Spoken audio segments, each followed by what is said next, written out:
Assalamualaikum warahmatullahi wabarakatuh. Kami dari kelompok 5 akan mempresentasikan hasil diskusi kami, yaitu tentang Pteridophyta. Perkenalkan, nama saya Fatma Nuril Munas sebagai pemateri 1 dengan nomor NIM 20080860034, dan ada Divan Yaul Aulia sebagai pemateri kedua dengan nomor NIM 20080860046, dan ada Adis Nufus Ahnia sebagai pemateri ketiga dengan nomor NIM 20080860036. Dalam presentasi kali ini kita akan menjelaskan beberapa materi, yaitu tentang pengertian, karakteristik, klasifikasi, dan peranan Pteridophyta dalam kehidupan. Langsung saja, yang pertama ada pengertian. Apa sih Pteridophyta itu? Pteridophyta atau tumbuhan paku merupakan tumbuhan peralihan antara tumbuhan bertalus dengan tumbuhan berkormus, sebab paku mempunyai campuran sifat dan bentuk antara lumut dan tumbuhan tingkat tinggi. Tumbuhan paku telah tersebar di seluruh bagian dunia, dan diperkirakan di seluruh dunia itu terdapat 2 jutaan spesies tumbuhan yang telah dikenali, dan yang 60% dari jumlah tersebut itu terdapat di Indonesia, dan diperkirakan di Indonesia itu memiliki lebih dari 4.000 spesies paku-pakuan. Hal ini sebagaimana firman Allah Subhanahu wa taala dalam Quran surat At-Toha ayat 53, yang berarti, yang telah menjadikan bagimu bumi sebagai hamparan, dan yang telah menjadikan bagimu di bumi itu jalan-jalan, dan menurunkan dari langit air hujan, maka kami tumbuhkan dengan air hujan itu berjenis-jenis dari tumbuh-tumbuhan yang bermacam-macam. Berdasarkan pada firman Allah di atas, dapat diketahui bahwasannya Allah Subhanahu wa taala telah menciptakan beragam jenis tanaman yang berbeda-beda. Ayat tersebut menjelaskan bahwa dengan air hujan yang diturunkan dari langit, Allah Subhanahu wa taala menumbuhkan tumbuh-tumbuhan yang beraneka ragam. Salah satunya yaitu dari tumbuhan yang beraneka ragam tersebut adalah tumbuhan paku. Karakteristik dari tumbuhan paku.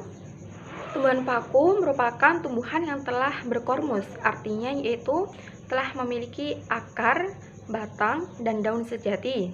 Akarnya itu berupa rizoid yang bersifat akar serabut dengan ujung yang dilindungi dengan kaliptra. Tumbuhan paku memiliki bentuk yang bervariasi, ada yang berbentuk perdu seperti tanduk rusa, dan ada yang berbentuk lembaran.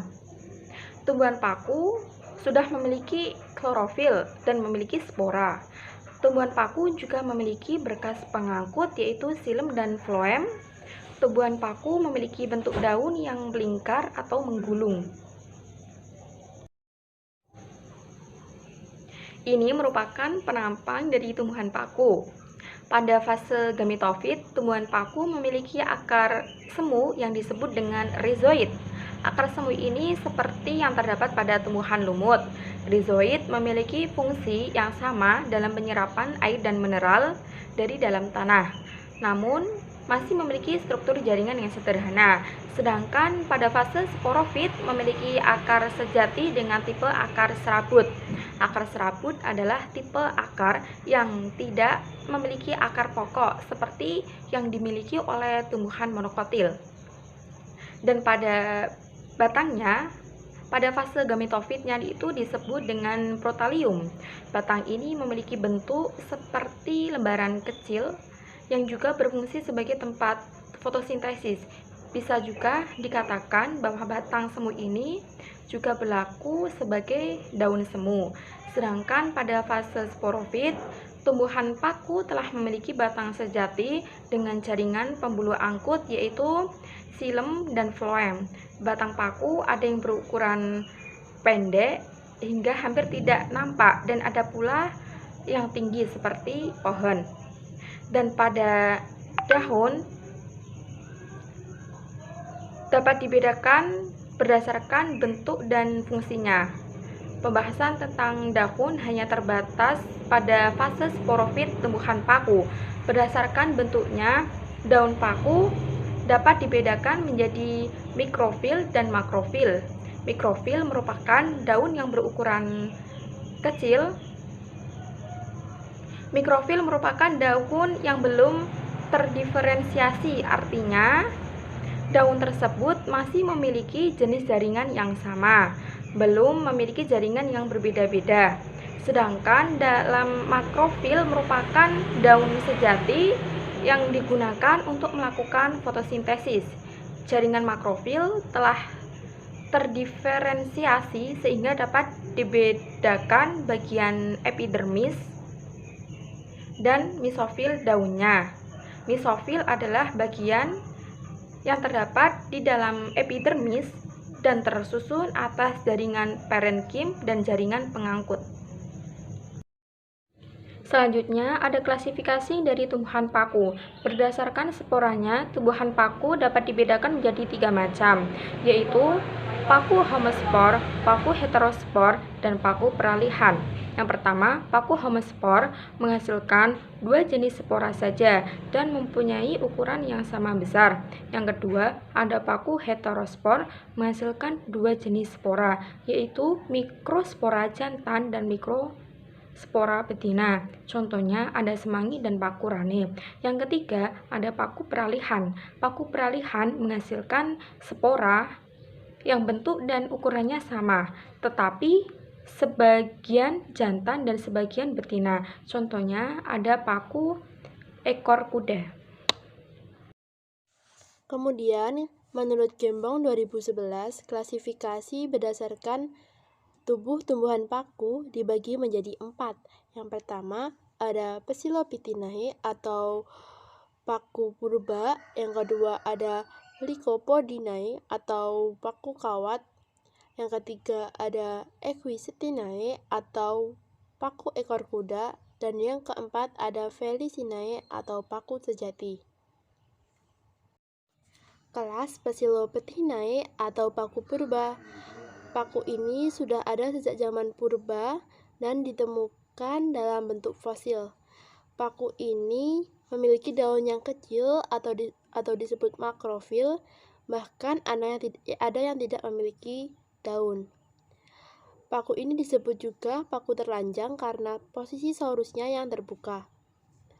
Paku ini memiliki akar batang dan daun yang sejati. Paku purba memiliki pengganti akar yang berupa rizoma dan diselubungi oleh rambut-rambut yang dikenal dengan rizoid. Pohon ini memiliki pembuluh angkut, yaitu berupa xilem dan phloem. Tumbuhan paku purba tersebar pada daerah tropik dan subtropik. Paku ini juga termasuk dalam paku homospor. Kelas Psilopitinae dibagi menjadi 2 ordo. Yang pertama ada ordo Psilopitales dan yang kedua ada ordo Psilotales. Ordo Psilopitales di mana tumbuhan yang tergolong dalam ordo ini memiliki perkembangan yang sangat rendah dan belum memiliki daun. Batang pada tumbuhan ordo Psilopitales memiliki berkas pengangkut dan bercabang-cabang menggarpu. Yang kedua ada ordo Psilotales, di mana tumbuhan yang tergolong dalam ordo ini tidak memiliki akar, namun memiliki rizoid. Batangnya berbentuk sisik dan mikrofil. Contoh dari ordo Psilotales yaitu Psilotum nudum. Kemudian ada kelas Lycopodinae atau paku kawat. Tumbuhan paku ini termasuk dalam heterospora. Tumbuhan paku ini memiliki daun yang kecil atau mikrofil dan tersusun secara spiral. Batangnya berbentuk seperti kawat. Sporangium pada tumbuhan paku kawat muncul pada ketiak daun dan berkumpul membentuk sorus. Paku kawat umumnya hidup di daratan dan mayoritas hidup menempel pada tumbuhan lain sebagai epifit. Kelas Lycopodiinae tergolong menjadi 3 ordo. Yang pertama ada ordo Lycopodiales.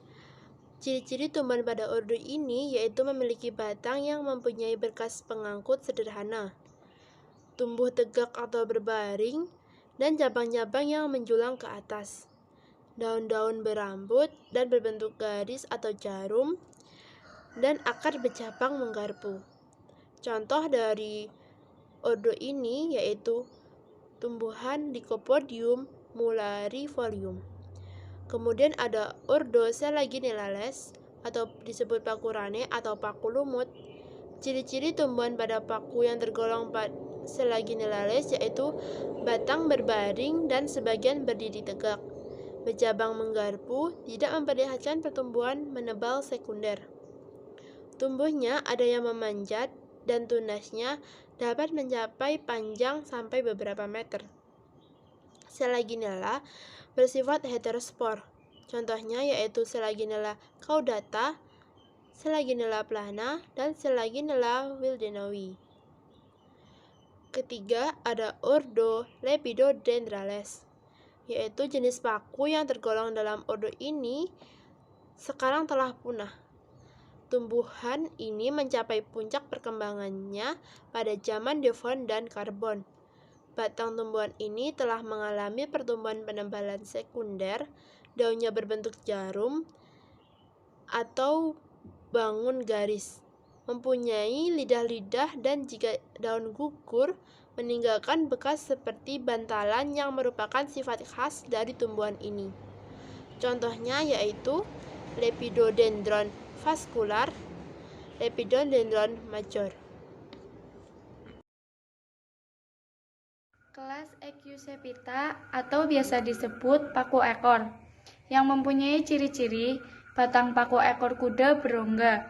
Umumnya memiliki cabang yang berkarang pada buku-buku batang, daunnya kecil, berbentuk sisik tumbuh pada batang secara berkarang.